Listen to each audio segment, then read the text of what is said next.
नमो वज्रायाणं नमो लोहे सर्वसाहुनं वन्दितु सर्वसिद्धे ध्रुवमचलमनोवमं गतिं पत्ते वोच्छामि समयपाहुर्मरणो सुदुःखेवली भणिदं नमः समयसाराय स्वानुभूत्या चकासते चित्स्वभावाय भावाय सर्वभावान्तरक्षिते निज स्वरूप को परमरस जामे भरो अपार वंदो परमानंदमय समय सार अधिकार।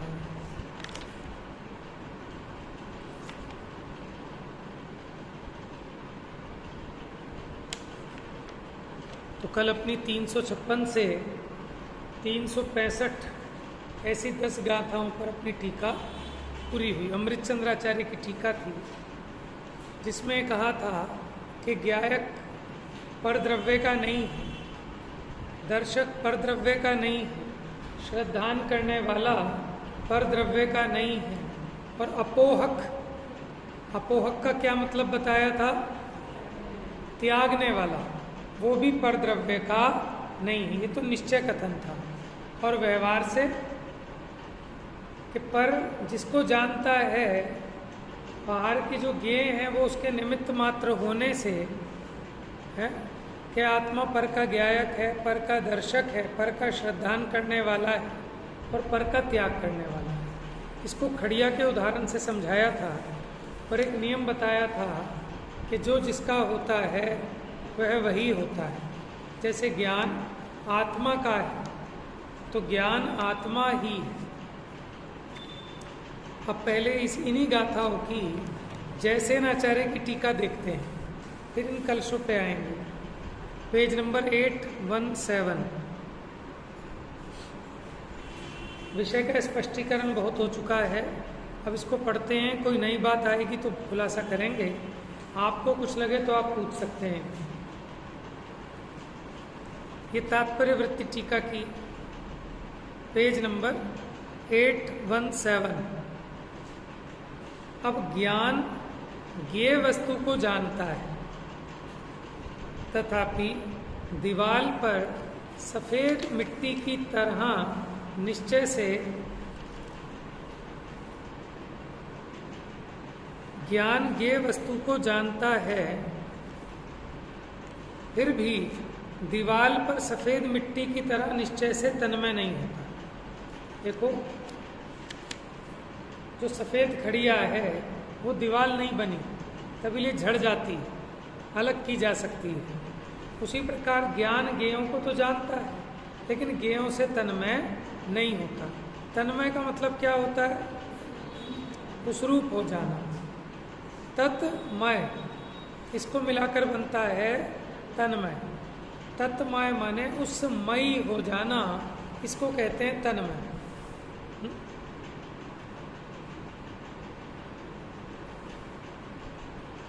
इस प्रकार निश्चय की मुख्यता से 5 गाथाएं। उसी तरह सफेद मिट्टी दीवाल को सफेद करती है, ऐसा व्यवहार से कहा जाता है। इस प्रकार ज्ञान ज्ञेय वस्तु को जानता है, ऐसा व्यवहार है। तो व्यवहार की मुख्यता से 5 गाथाएं, ऐसी 10 गाथाएं। देखिए, जैसे जगत में श्वेतिका माने सफेद मिट्टी, खड़िया मिट्टी निश्चय से परद्रव्य रूप दीवाल की नहीं होती, उससे तन्मय नहीं होती, किंतु बाह्य भाग में रहती है, माने दीवाल के ऊपर ऊपर रहती है। तो क्या होता है? श्वेतिका यानी सफेद मिट्टी अपने सफेद स्वरूप में ही रहती है। इसी तरह श्वेत मिट्टी के दृष्टांत से ज्ञान रूप आत्मा घटपट आदि क्या होते हैं? घटपट, घट माने घड़ा, पट माने कपड़ा, माने ज्ञान में जानने में तो आते हैं, लेकिन ज्ञान घटपट आदि रूप नहीं होता। इसी तरह श्वेत मिट्टी के दृष्टांत से ज्ञान रूप आत्मा घटपट आदि ज्ञेय पदार्थ का निश्चय से ज्ञायक नहीं है। माने ज्ञेयों का ये आत्मा ज्ञायक नहीं है। कौन से ज्ञेयों का? पर द्रव्य रूप ज्ञेय का निश्चय से ज्ञायक नहीं है। क्यों नहीं है? क्योंकि उनसे तन्मय नहीं होता। तो क्या होता है? ज्ञायक तो ज्ञायक ही रहता है, स्वस्वरूप में रहता है। इस प्रकार ब्रह्म अद्वैतवादी के समान ज्ञान ज्ञेय रूप से नहीं परिणमता है। इस कथन की मुख्यता से गाथा पूर्ण हुई।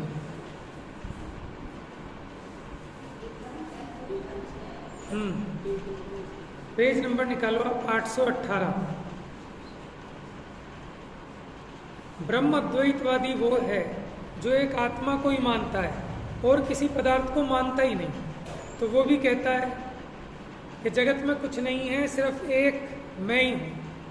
ये जो सब कुछ दिख रहा है ये घटपट कुछ है ही नहीं, ये सब एक मैं ही हूँ। ये हो गया अद्वैत, माने दूसरा कुछ भी नहीं। आपका कुछ गिरा है शायद। माने नहीं है, द्वैत माने दोपना, सिर्फ एक मैं ही हूँ। द्वितीयो नास्ति, एको ब्रह्म द्वितीयो नास्ति, कि एक मैं ही हूँ और मेरे सिवाय जगत में कुछ भी नहीं। तो उसको भी कहना पड़ेगा कि जगत में कोई ज्ञेय है ही नहीं, एक ज्ञान ही ज्ञान है। तो आप भी ऐसा मत मान लेना। कैसा? कि जगत में कुछ नहीं है, बस ज्ञान ज्ञान है, एक ज्ञान ही ज्ञान की रचना है। तो ऐसा नहीं। हम ये कहते हैं कि ज्ञेय भी है, ज्ञायक भी है, लेकिन ज्ञान ज्ञेय रूप परिणमित नहीं होता और ज्ञेय ज्ञान रूप परिणमित नहीं होता। तो इसलिए वो भी कहेगा कि पर को जानता ही नहीं। क्यों? क्योंकि जिसको कुछ भी जान रहा है ये सब तो मैं ही हूँ, ये सब मेरा ही स्वरूप है, मेरी ही रचना है। तो पंडित टोडरमल जी ने लिखा कि थोड़ा बहुत ये जो ऐसे एकांत मत हैं, अन्य मत हैं, इनका भी थोड़ा बहुत अगर सामान्य ज्ञान हो तो इन ग्रंथों का रहस्य ठीक समझ में आता है। नहीं तो फिर ये एकांतवाद को ग्रहण कर लेगा। बात समझ में आ रही? अगर आपको संक्षेप में ये जो अन्य एकांत मत प्रचलित हैं जगत में, उनका ज्ञान प्राप्त करना हो तो क्या पढ़ना चाहिए? कहाँ से पढ़ना चाहिए? उस तरह नहीं ना, हमारे हिसाब से उपयोगी नहीं है। तो हमारे लिए तो मोक्ष मार्ग प्रकाशक 5वां अध्याय पढ़ लेना चाहिए, है ना। लेकिन हम 5वां अध्याय पढ़ते ही नहीं। तो मोक्ष मार्ग प्रकाशक जो 5वां अध्याय है वो न्याय का है एक तरह से, और उसमें जितने अन्य मिथ्या मत चल रहे हैं उन सबका निराकरण किया है, और बहुत अच्छे तरीके से, युक्तियों से। तो ये अलग बात है कि थोड़ा कम समझ में आएगा। क्यों? कि हम अपनी बुद्धि नहीं लगाना चाहते। बुद्धि लगाएंगे तो बहुत बढ़िया समझ में आएगा और बड़ा मन प्रसन्न होगा। जिसको थोड़ा सा अच्छा लगता है ना दिमाग लगाना, बुद्धि लगाना, उसको बड़ा मज़ा आएगा उसमें। कि जैसे वो कहते हैं कि ये सब जो है ये सब मेरा ही रूप है, मेरे अलावा कुछ है ही नहीं। कैसे? जैसे 10 घड़े रखे हों, चंद्रमा तो एक ही है, माया है। चंद्रमा तो एक है लेकिन 8 घड़ों में दिख रहा है, हैं? तो ऐसे ऐसे उसकी युक्तियों से, वो उसकी युक्ति है। फिर टोडरमल जी ने क्या युक्ति देके उसका निराकरण किया, वो पढ़ने लायक है। स्वयं पढ़ना 5वां अध्याय। देखो पता नहीं कुछ चीज़ें ऐसी हैं कि जो जैन दर्शन की अछूती रह गई। हम सब पढ़ते हैं लेकिन वो चीज़ छोड़ जाते हैं, जबकि वो मोस्ट इम्पोर्टेंट है। तभी तो आपको पता चलेगा कि आप जिसे अध्यात्म मान रहे हो कि आप भी तो कहीं वो अद्वैतवादी ब्रह्म की तरह तो नहीं हो गए, आप कहीं सांख्य मत की तरह ही तो नहीं मान रहे। तभी तो अपनी गलती पकड़ में आएगी। अभी अपने को पता ही नहीं है, खूब मंडूक है कि संसार इतना ही है। एक बार देख तो सही क्या है।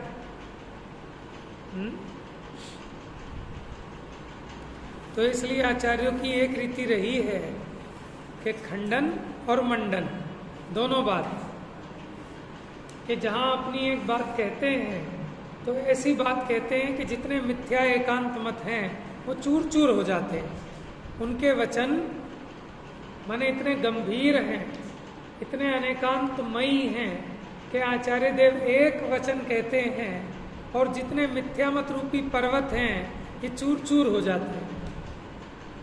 देखना आप शुरू में दूसरी गाथा की टीका है, अमृतचंद्राचार्य ने खुलासा किया कि कैसे किन किन मतों का निषेध हो गया।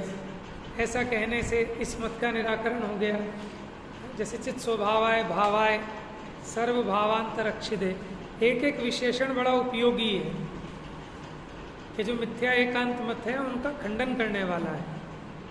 खंडन भी जरूरी है, क्यों कि अपने भीतर में अगर कहीं वो गलती मान्यता रह जाए है तो वो निकल जाए।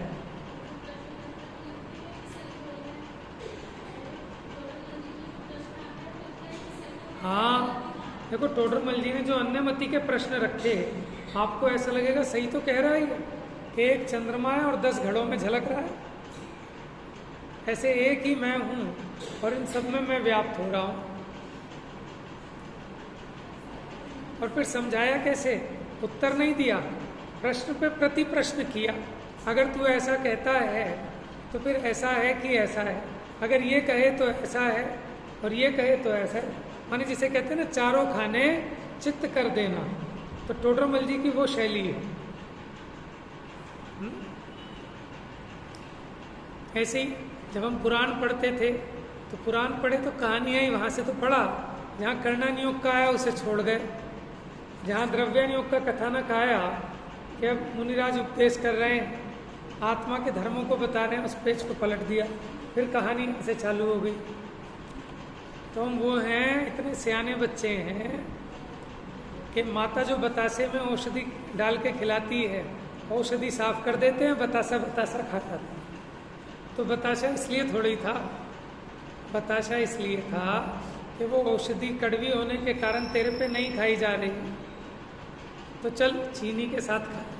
अभी चीनी चीनी खा जाए और औषधि थूक दे तो कैसे बात बनेगी, है ना। तो ऐसे ही करते हैं, जबकि ऐसे बिल्कुल नहीं करना चाहिए। वही उपयोगी चीज़ है, वहाँ थोड़ा उपयोग लगता है, बुद्धि लगती है।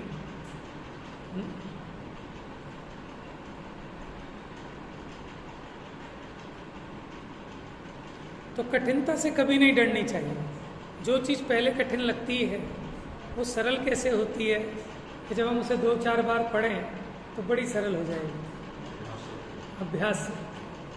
अब ये इतने भारी भरकम शब्द हैं इसमें, शुरू में तो देख के डर जाए आदमी कि क्या भला है, ये भैया ये धर्म तो बड़ा मुश्किल है, हम पे नहीं होगा। समझ में आए तो धर्म मुश्किल नहीं है, ये हमारा प्रमाद है। प्रमाद को छोड़ें, जब तुझे केवल ज्ञान होने लायक है, अवधि ज्ञान मन प्रिय ज्ञान होने लायक है, तो ये क्या चीज़ है। 12 अंग का ज्ञान विशुद्धता से प्रकट हो जाता है जीव। तो अपनी प्रमाद को छोड़े, परिणामों की विशुद्धि लाए तो स्वयं सब सहज समझ में आता है। और देखो हमने 4 बार पढ़ा तो अब आसान लगने लगा, क्यों? क्योंकि मेहनत की ना, कि देखो मेहनत की बात नहीं है, हमने अपने उपयोग को जब यहाँ लगाया तो प्रमाद को जीता, अशुभ भाव की हानि की, शुभ भाव में प्रवृत्त हुए, कषाय की मंदता हुई, परिणामों की विशुद्धता हुई, उससे स्वयं ज्ञानावर्णी कर्म हल्का पड़ता है और वो हल्का पड़ने पर समझ में आने लगता है। कोई चीज़ समझ नहीं आई, छोड़ा और आगे बढ़ गए, परिणामों की विशुद्धि की नहीं, और समझ में नहीं आया लेकिन पकड़ के बैठ गए, ठीक है। और बार बार भावना, भाई है भगवान क्यों समझ में नहीं आ रहा, फिर करे, फिर पढ़े, फिर इसको ऐसी खुशी होती, अरे ये इसी में छिपा हुआ था, मुझे समझ में नहीं आ रहा था, कई बार ऐसा होता है कि कोई वाक्य है और उसे 4 बार पढ़ जाए, 5 बार पढ़ जाए, समझ में नहीं आता।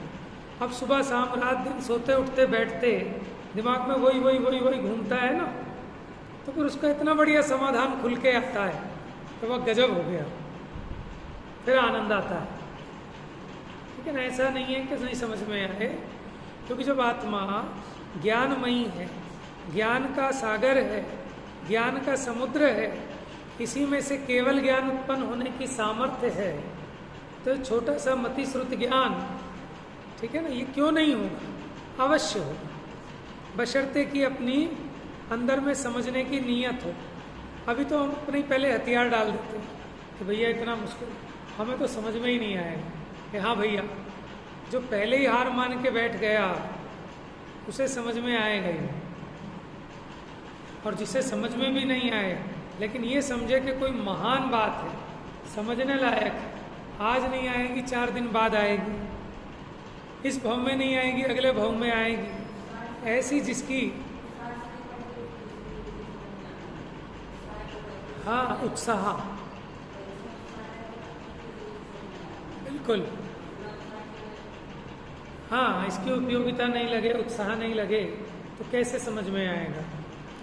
वो ग्वाला कौन से सेठ के यहाँ था, क्या नाम था उस ग्वाले का? सुदर्शन था ना।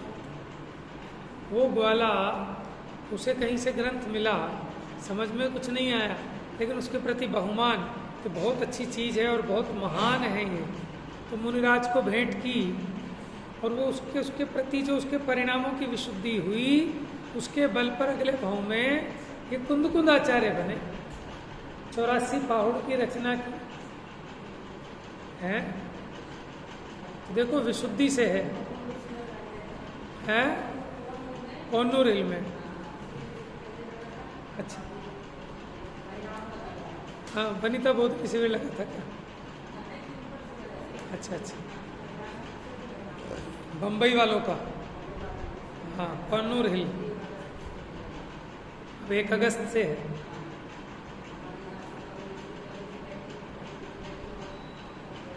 अच्छा,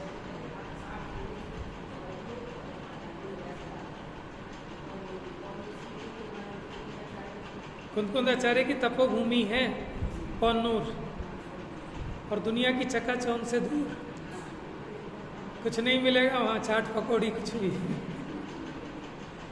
तो आत्म साधना की भूमि है। चलिए, देखो कठिन कुछ नहीं होता, समझने की नीयत हो, नहीं है तो पूछो, जिसको आता है उससे पूछ लो, पूछने में शर्म नहीं करनी चाहिए। हम तो नहीं करते, हमसे कितना भी छोटा हो, यहाँ की नहीं ऑफिस की भी, नहीं आता तो पूछ लेते हैं, भाई तू बता दे, तू समझा दे, तू सिखा दे। अरे तभी तो सीखेंगे, नहीं तो सीखेंगे कैसे? लोग पता है क्या कहते हैं? जिसने की शर्म उसके फूटे कर्म। काय में कहते हैं? खाने पीने में, कि शर्म मत करो, मांग लो। अरे हम कह रहे हैं वहाँ भले शर्म कर लेना, लेकिन यहाँ शर्म नहीं करना।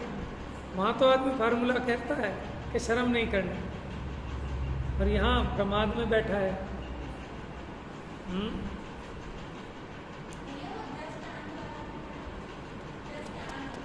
हाँ, पढ़ ही नहीं पाया। हाँ, आया था मैसेज, दृष्टांत और उदाहरण में अंतर, और उसमें लिखा है, आप लोग भी देख लेना, समय सार ग्रुप पे भी भेज दूंगा, ठीक है? वो अभी तो वही बड़ा क्लिष्ट है, जो भेजा है वो भी बड़ा कठिन है, समझ में आए? लेकिन सामान्य सी एक बात आपको बता दूँ, दृष्टांत क्या है? वो शब्दशः अक्षरशः चलता है पूरा लंबा, कि जैसे श्वेत खड़िया दीवाल को सफ़ेद नहीं करती, ये दृष्टांत है। उसी प्रकार ये ज्ञायक आत्मा पर ज्ञेय का नहीं है, पर ज्ञेय रूप नहीं होता है, तो दृष्टांत है। अच्छा देखो, जैसे हमने कहते हैं कि 2 भाइयों में प्रेम देखना हो, तो देखो जैसे जैसे कह के जो देते हैं उदाहरण, कि जैसे राम लक्ष्मण। कल एक बात और बताई थी, उदाहरण क्या होता है कि पहले सिद्धांत बता के फिर उदाहरण बता दिए, जैसे ऐसे। और दृष्टांत में क्या होता है कि पहले दृष्टांत होता है बाद में दार्ष्टान्त होता है। ज़्यादातर रीति ऐसे ही है कि जहाँ जहाँ साधन से साध्य का अनुमान होता है, साधन से साध्य का अनुमान होता है, जैसे धुआं, ये हो गया उदाहरण, ये हो गया उदाहरण। जैसे कि धुएं को देखने पर अग्नि का अनुमान होता है, ये उदाहरण हो गया। ठीक है, दृष्टांत में क्या होता है, जैसे उसी प्रकार ऐसे करके बनाओगे तो दृष्टांत हो जाएगा। जैसे टोडरमल जी ने लिखा, जैसे कोई शीलवती स्त्री अपने ही घर में रहे तो सुयोग्य योग्य ही है, भला ही है, और ना रहा जाए तो माँ बाप को छोड़कर कहीं और जाए तो निंदनीय ही होगी।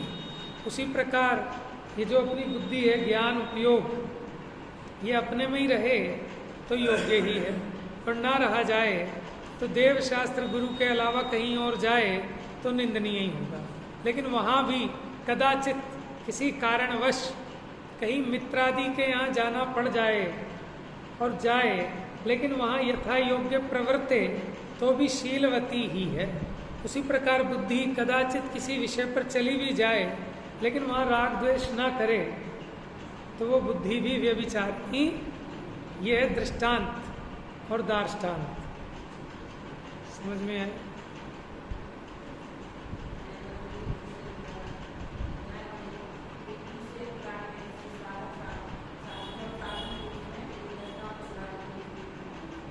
किसके तीसरे अधिकार में? न्याय मंदिर, बिल्कुल ठीक कहा आपने।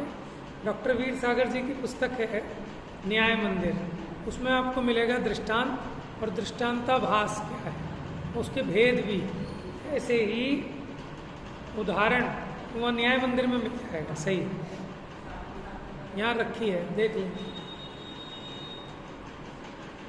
चलिए आगे चलते हैं। तो ब्रह्म अद्वैतवाद की बात खड़ी हुई थी। क्या है ब्रह्म अद्वैतवाद? अद्वैत माने एक, जहाँ दो पना नहीं है, कि एको ब्रह्म द्वितीयो नास्ति, कि मैं ही एक ब्रह्म हूँ, कोई दूसरा सृष्टि में। तो ये क्या है? सब ये सब माया है।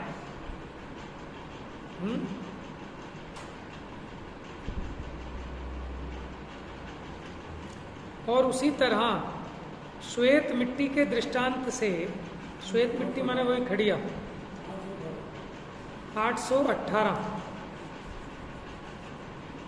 दर्शक आत्मा दृश्य घट आदि पदार्थ का निश्चय से दर्शक नहीं है। माने जो दर्शक आत्मा है, घट आदि इसके देखने में आते हैं, लेकिन ये दर्शक घट आदि का दर्शक नहीं है, ये तो स्वयं का ही दर्शक है। क्यों? क्योंकि आत्मा घट आदि से तन्मय नहीं होता। तो फिर क्या होता है? दर्शक तो दर्शक ही रहता है, स्वरूप में ही रहता है। इस प्रकार सत्ता अवलोकन रूप, माने सामान्य अवलोकन उसको कहते हैं, देखना, दर्शन, दृश्य पदार्थ रूप से नहीं परिणमता। इस कथन की मुख्यता से गाथा हुई। फिर तीसरा, सफेद मिट्टी के दृष्टांत से संयत आत्मा त्याज्य परिग्रह आदि पर द्रव्य का निश्चय से त्यागी नहीं होता। क्यों? क्यों? उनसे तन्मय नहीं होता, ऐसा अर्थ है। तो क्या होता है? संयत तो संयत ही है, निर्विकार, निज, मनोहर, माने जहां आपका मन लगे ऐसा मनोहर, आनंद लक्षण रूप निज स्वरूप में रहता है। कौन? संयत। संयत अपने स्वरूप में संयत है, पर में नहीं जाता, पर का त्यागी नहीं है।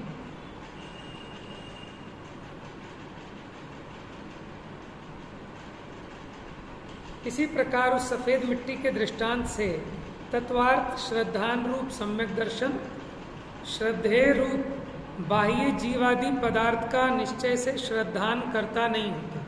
माने आत्मा पर द्रव्य का श्रद्धान करने वाला नहीं है, क्योंकि उससे तन्मय नहीं होता। एक सिंपल सा लॉजिक दे रहे हैं, क्योंकि जो जिसका होता है वह वही होता है, माने वो उससे तन्मय होता है। तो मैं पर द्रव्य से तन्मय नहीं होता, इसलिए मैं पर का ज्ञाता नहीं, पर का दृष्टा नहीं, पर का त्याग करने वाला नहीं और पर का श्रद्धान करने वाला भी नहीं हूं।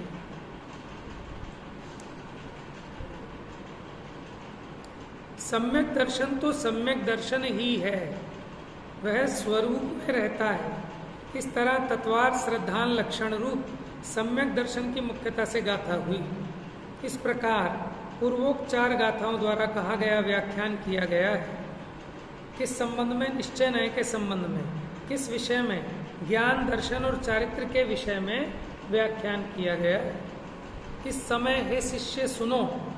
क्या सुनो? व्याख्यान। किस संबंध में? व्यवहार न्याय के बारे में।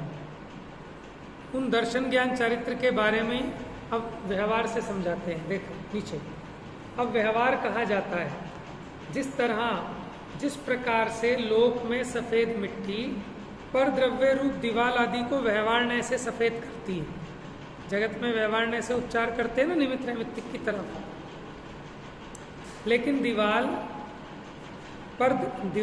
के साथ वो खड़िया तन्मय नहीं होती, वो दीवार नहीं बन जाती। कौन श्वेत करती है? सफेद मिट्टी। किसके द्वारा? अपने सफेद स्वभाव के द्वारा।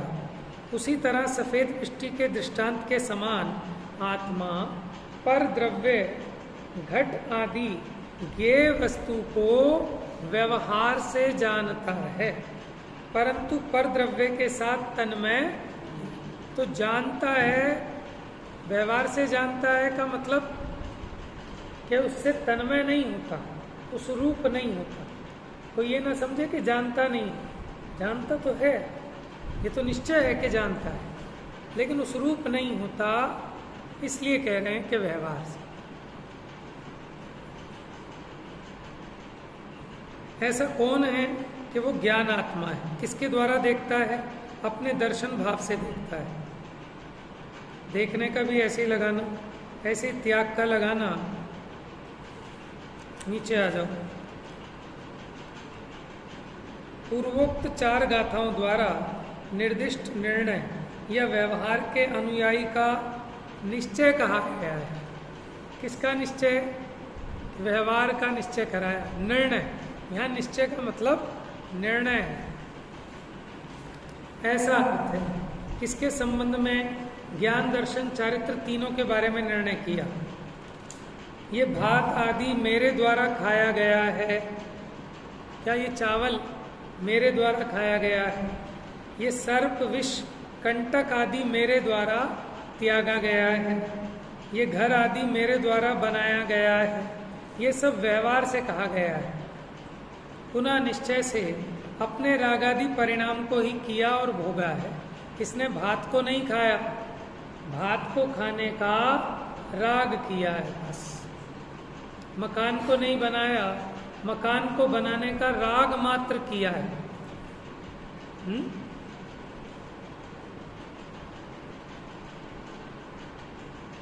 इस प्रकार अन्य पर्यायों में भी निश्चय व्यवहार लगा लेना चाहिए। अब इसका स्पष्टीकरण यह है कि यदि व्यवहार से आत्मा पर द्रव्य को जानता है तो फिर निश्चय से सर्वज्ञ नहीं होता, ऐसा पूर्व पक्ष है कि अगर ये व्यवहार से पर द्रव्य को जानता है ना, तो सर्वज्ञ भगवान भी व्यवहार से सर्वज्ञ हुए, निश्चय से नहीं हुए। यानी वो लोकालोक को व्यवहार से जानते हैं, निश्चय से नहीं जानते, ऐसा पूर्व पक्ष है। माने कोई प्रश्न करे, उसका निराकरण यह है कि जिस प्रकार अपने सुखादि को तन्मय होकर जानते हैं, उस प्रकार बाह्य द्रव्य को तन्मय होकर नहीं जानते। समझे? माने जगत में जितने जीव हैं और अनंत जीव क्या है? जे त्रिभुवन में जीव अनंत, सुख चाहे दुख ते। अनादि से दुखी है ना, अनादि काल से इस जगत में जितने अज्ञानी प्राणी हैं वो अनादि काल से दुखी हैं। उनके दुख को भगवान जानते हैं कि नहीं? है ना, माता खावो चर परे तब लागे तन संताप। तो वो 9 महीना जो माँ के पेट में बच्चा रहता है, उसकी पीड़ा को कौन जानता है? या तो वो बालक स्वयं जाने या फिर केवली भगवान जाने। समझ में आया? तो एक बात बताओ, जैसे वो बालक दुखी होता है ऐसे केवली भगवान भी दुखी हो जाते होंगे।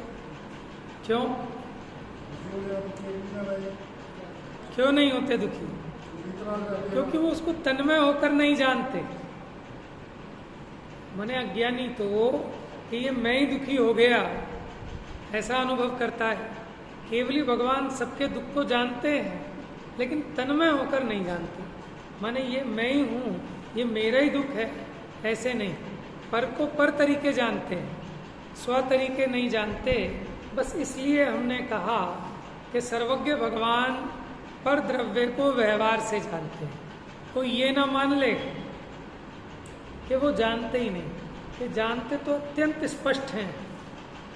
जितना स्पष्ट वो नहीं जानता होगा कौन, कि जो भोग रहा है उस दुख को, उससे भी ज़्यादा अत्यंत स्पष्ट जानते हैं। आपने गुलाब जामुन खाया, आपने जाना, लेकिन आपसे अनंत गुना स्पष्ट केवली भगवान ने जाना, लेकिन वो उससे तन्मय होकर नहीं जानते। लेकिन हम उस गुलाब जामुन से तन्मय होते अपनी अज्ञानता से। समझ में? स्व और पर को जानने में ये अंतर है कि केवली भगवान अपने आनंद को भी जान रहे हैं और अन्य अनंत केवलियों के आनंद को भी जान रहे हैं। सिद्ध भगवान के भी सुख को जान रहे हैं। जगत में जितने ज्ञानी अज्ञानी हैं उन सबके सुख दुख को जान रहे हैं, लेकिन फिर भी उसके वेदक नहीं है। क्यों? क्योंकि तन्मय होकर नहीं जानते, उस मई नहीं होते। ठीक है, इसलिए कहा कि पर द्रव्य को व्यवहार से जानते हैं।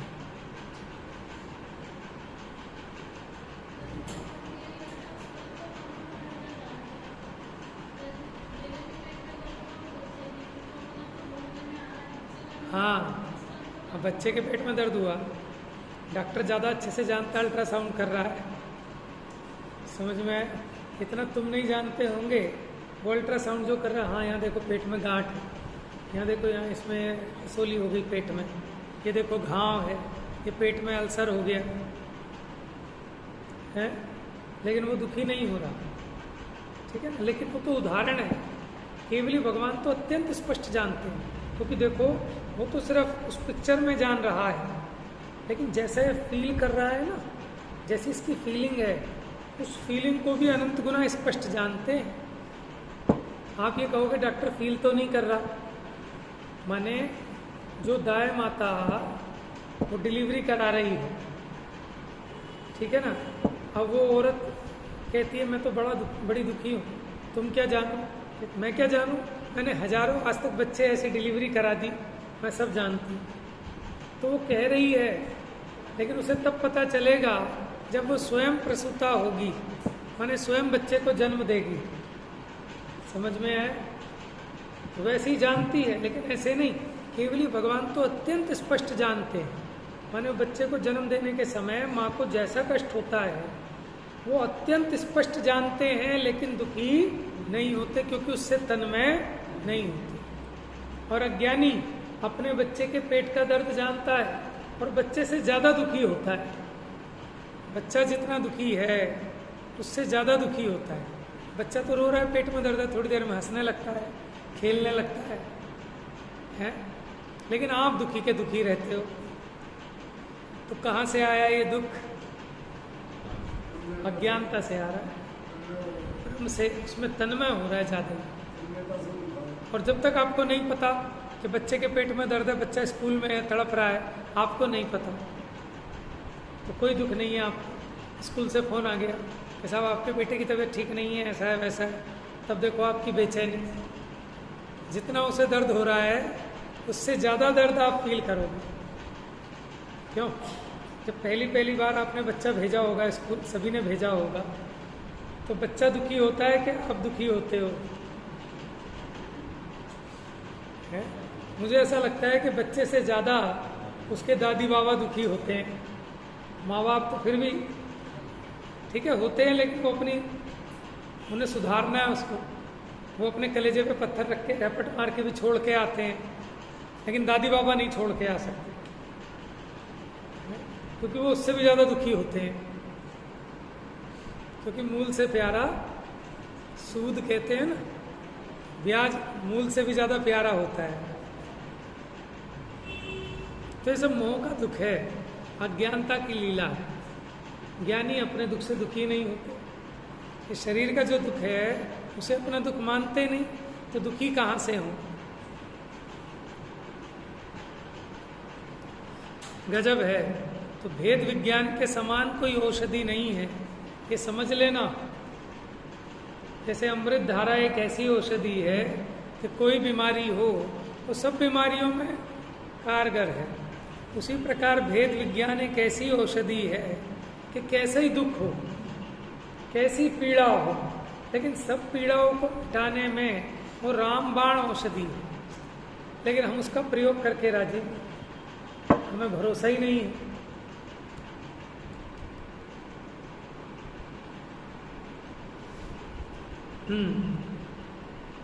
तो जिस प्रकार अपने सुखादि को तन्मय होकर जानता है, उस प्रकार बाह्य द्रव्य को तन्मय होकर नहीं जानता है। इस कारण से व्यवहार है। फिर यदि परकीय सुखादि को अपने आत्मिक सुखादि की तरह तन्मय होकर जानता, तो जैसे अपने सुख की तरह तन्मय होकर जानता है, जिस प्रकार अपने सुख के संवेदन में सुखी होता है, उसी प्रकार पराये सुख दुख के संवेदन के काल में सुखी दुखी अवस्था को प्राप्त हो जाए। अब होगा क्या? दुनिया में कितने ही तो कभी हर्ष मान रहे हैं, कभी दुख मान रहे हैं। तो केवल भगवान सुखी हों कि दुखी हों?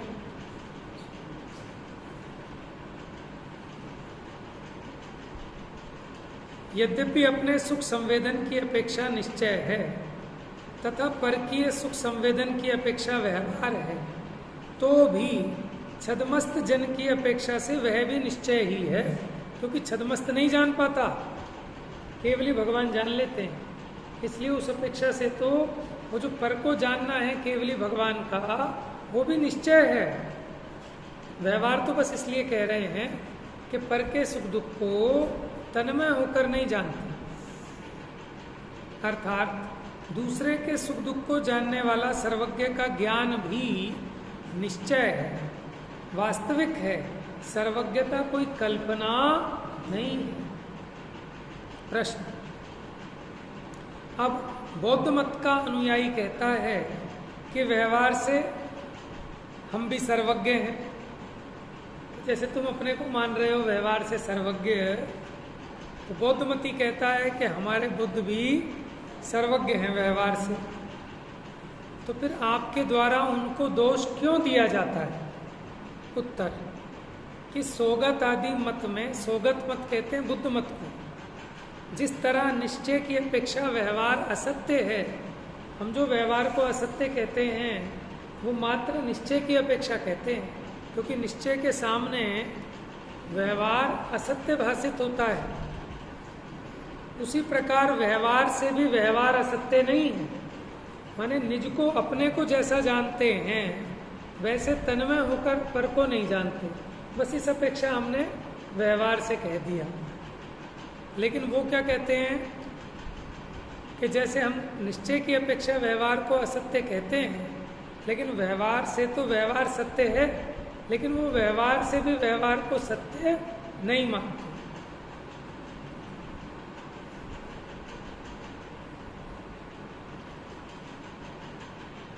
सोगत आदि मत में जिस तरह निश्चय की अपेक्षा व्यवहार असत्य है, उसी प्रकार व्यवहार से भी व्यवहार सत्य नहीं है। पुनः जैन मत में व्यवहार ने यद्यपि निश्चय की अपेक्षा से असत्य है, लेकिन व्यवहार रूप से संयोग की अपेक्षा देखें तो वो बंद सत्य है। वो कमलिनी पत्र जल में डूबा हुआ है, जल से लिप्त है, लेकिन जब उस कमलिनी पत्र के स्वभाव के समीप जाकर देखें तो उसने जल को आज तक छुआ नहीं है। तो संयोग दृष्टि से देखें तो वो संयोग यथार्थ है, और संयोग से पार स्वभाव के समीप जाकर देखें तब वो संयोग असत्य व्यवहार है। यदि लोक व्यवहार रूप से भी सत्य नहीं है, तो समस्त ही लोक व्यवहार असत्य हो जाएगा। ऐसा होने से अति प्रसंग का दोष आएगा। इस तरह आत्मा व्यवहार से परद्रव्य को जानता है, देखता है, पुनः निश्चय से स्वद्रव्य को ही जानता तथा देखता है। इसलिए सिद्ध होता है कि ग्राम, बगीचा आदि सभी वास्तव में ब्रह्म हैं।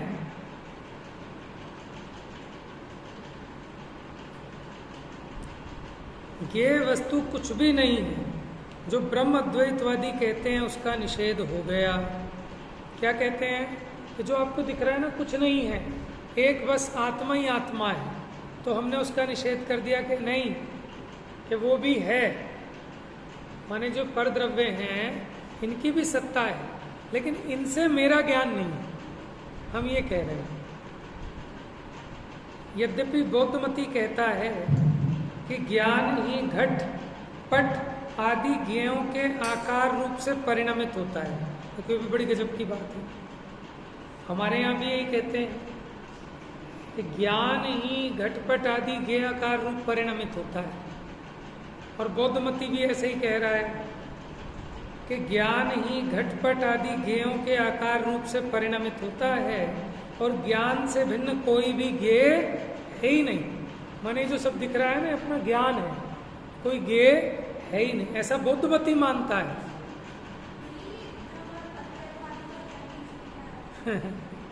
देखो दोबारा से समझो। देखो ब्रह्म द्वैतवादी की ये मान्यता है कि जगत में एक ही आत्मा है जिसको वो ब्रह्म कहते हैं, कोई दूसरा नहीं है।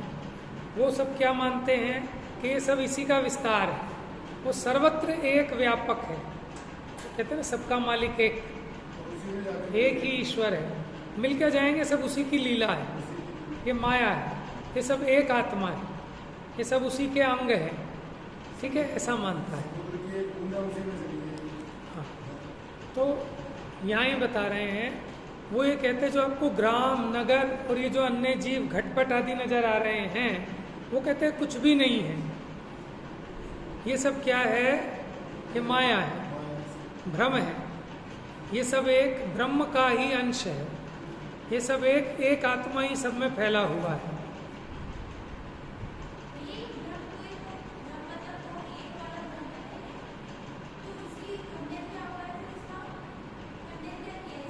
इसका खंडन ऊपर किया ना, हम तो परद्रव्य है, हम ऐसा मान रहे हैं, परद्रव्य का ज्ञान भी है, हम ऐसा भी मान रहे हैं, लेकिन हमने निश्चय और व्यवहार की अपेक्षा से समझाया कि परद्रव्य है, परद्रव्य का जानना भी है, लेकिन परद्रव्य से तन्मय नहीं होता, इसलिए हमने व्यवहार का सत्ता भी है।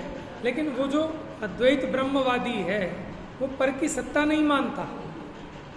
वो क्या कहता है, देखो इसमें ना भटकने के चांसेस हैं। जब हम ज़्यादा अध्यात्म की बात करें तो हम ये कहते हैं जगत में कुछ नहीं है, बस एक ज्ञान ही ज्ञान है, ये ज्ञान का शीश महल, इसमें ज्ञानी रहते हैं, ये जो कुछ आपको दिख रहा है सब ज्ञान की लीला है। तो कहीं आप उसकी तरह मत मान लेना कि जो परम ब्रह्म द्वैतवादी मानता है कि जगत में कुछ नहीं है। देखो कोई ये मानता है जो माइक है ना, माइक वाइक कुछ नहीं है, ये सब मेरा ज्ञान है, ऐसा मानते हैं लोग कि कुछ नहीं है, जो दिखाई दे रहा है कुछ नहीं, मैं तो अपने ज्ञान को देख रहा हूँ, ये है ही नहीं कुछ भी, सब ज्ञान ही ज्ञान है। ठीक है ना, तो इसलिए सावधानी बता रहे हैं कि सर्वथा ऐसा नहीं है अपने यहाँ। हम अपेक्षा से कहते हैं, हम परवस्तु की सत्ता भी मान रहे हैं, परवस्तु का ज्ञान होना भी मान रहे हैं, लेकिन वो अद्वैत ब्रह्मवादी वो ये कहता है कि परवस्तु है ही नहीं, इसलिए एक ज्ञान ही ज्ञेयाकार रूप होता है। ये जो सब दिख रहा है ये सब ज्ञान की रचना है, और हमारा भी भजन है कि ज्ञान ही ज्ञान बसे बस, इसमें ज्ञान ही ज्ञान है, जो कुछ झलकता ज्ञान में वह ज्ञेय नहीं बस ज्ञान है। तो अपेक्षा से कह रहे हैं हम है। तो जब हमने सत्ता सिद्ध कर दी कि व्यवहार न ऐसे वो पदार्थ है, उसका ज्ञान भी है, इसमें ब्रह्म द्वैतवादी का खंडन हो गया। ठीक है, अब बौद्धमती कहता है कि घटपट आदि गेयों के आकार रूप से परिणमित होता है।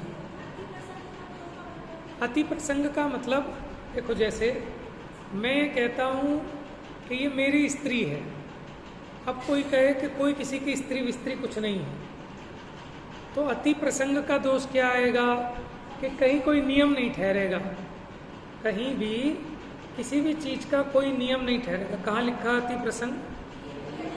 हाँ, यदि लोक व्यवहार रूप से भी सत्य नहीं है तो समस्त ही लोक व्यवहार असत्य होगा। ऐसा होने से अति प्रसंग का दोष आवेगा।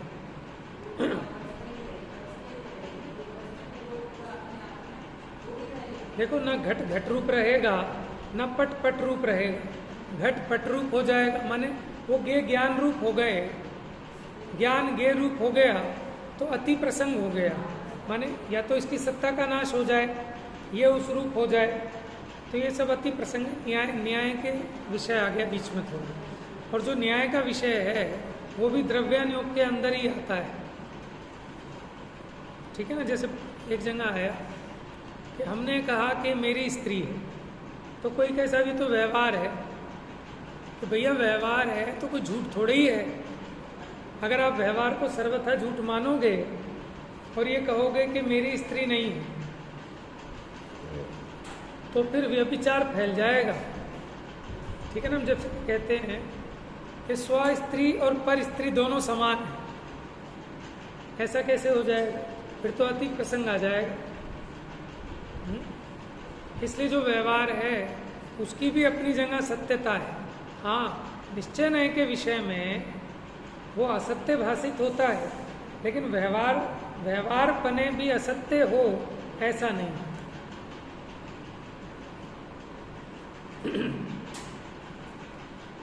हाँ, अब जो बौद्धमती है वो कहता है ज्ञान ही घटपट आदि गेयों के आकार रूप से परिणमित होता है और ज्ञान से भिन्न कोई भी गेय नहीं है। उस बुद्ध मत का भी निराकरण किया गया। कैसे? यदि ज्ञान गेय रूप से परिणमित होता है तो ज्ञान का अभाव होगा। माने अगर ज्ञान ये घटपट आदि रूप परिणमित हो गया तो ज्ञान का तो नाश हो जाएगा, वो होता नहीं। और यदि ज्ञेय ज्ञान रूप से परिणमित हो तो ज्ञेय का नाश हो जाएगा। ऐसा होने पर ज्ञान तथा ज्ञेय दोनों के अभाव का प्रसंग आएगा। देखो, हमारे यहाँ क्या है कि घट की घट में अस्थि है और पट में नास्ति है, पट की पट में अस्थि है और घट में नास्ति है। आपके यहाँ अति प्रसंग क्या आएगा कि घट घट रूप भी है और घट पट रूप भी है, कि ज्ञान ज्ञान रूप भी है और ज्ञान ज्ञेय रूप भी हो गया। तो अति प्रसंग आ गया कि ज्ञान ज्ञान रूप में भी रहा, ऐसे आत्मा अपने रूप में भी रहा और आप सब रूप भी हो गया। तो ये तो अति प्रसंग का दोष आ गया। वस्तु अपनी सत्ता रूप तो रहेगी, और अगर परद्रव्य रूप हुई तो ये अति प्रसंग हो गया कि आप रूप भी है और पर रूप भी है। जबकि जैन दर्शन क्या कहता है कि आप रूप तो है और पर रूप नहीं है, तभी उसकी सत्ता सिद्ध हो सकती है, नहीं तो किसी की सत्ता ही सिद्ध नहीं होगी। तो इस प्रकार निश्चय व्यवहार व्याख्यान की मुख्यता से ये 10 गाथा सूत्र पूरे हुए। अब जो पीछे कलश छूटे थे वो कल लेंगे, ठीक है ना। ये आपको अगर समझ में आएगा तो आपको गलती हो नहीं सकती, क्योंकि देखो अध्यात्म में भी उपदेश तो ऐसे ही चलता है। और हम सरल करने के लिए कह भी जाए कोई ऐसे शब्द, क्योंकि कठिन शब्द समझ में नहीं आते, तो हम सरल करके समझाते हैं। तो वहाँ कहीं बौद्ध मती की मान्यता का पोषण ना हो जाए, सांख्य मती की मान्यता का पोषण ना हो जाए, तो इतना भी थोड़ा बहुत सामान्य तो ख्याल में रहना ही चाहिए। अब जिनवाणी स्तुति पढ़ेंगे, अगर आपके पास है ग्रुप में समय सार पे भेजी है, नहीं तो मैं पढ़ाता हूँ, आप पीछे पीछे बोलना। खड़े हो जाएंगे जिनवाणी स्तुति के लिए।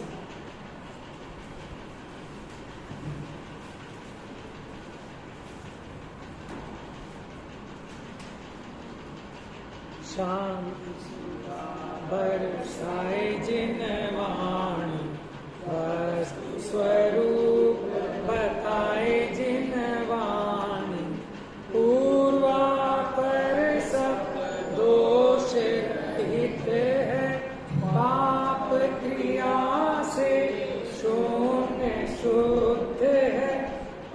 परमागम कहलाए जिन वाणी,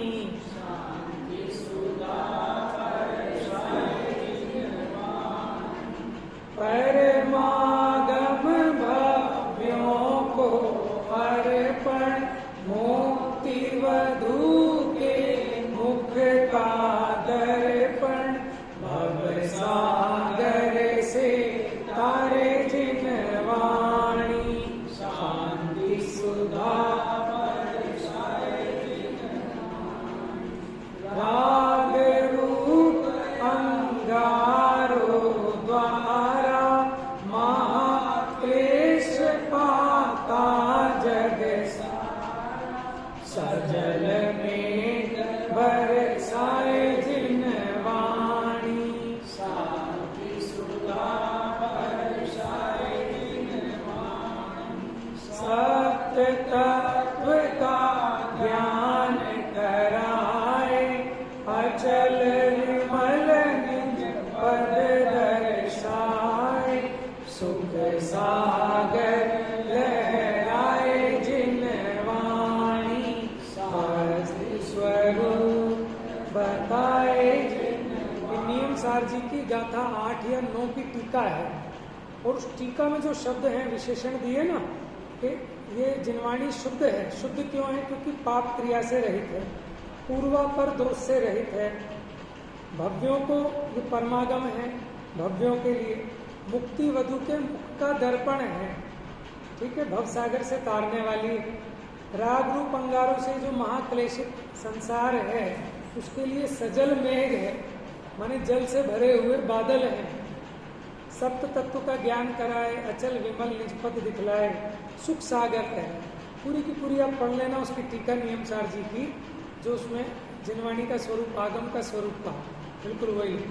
जा वाणी के ज्ञान से सूझे लोकालो, सो वाणी मस्तक नमो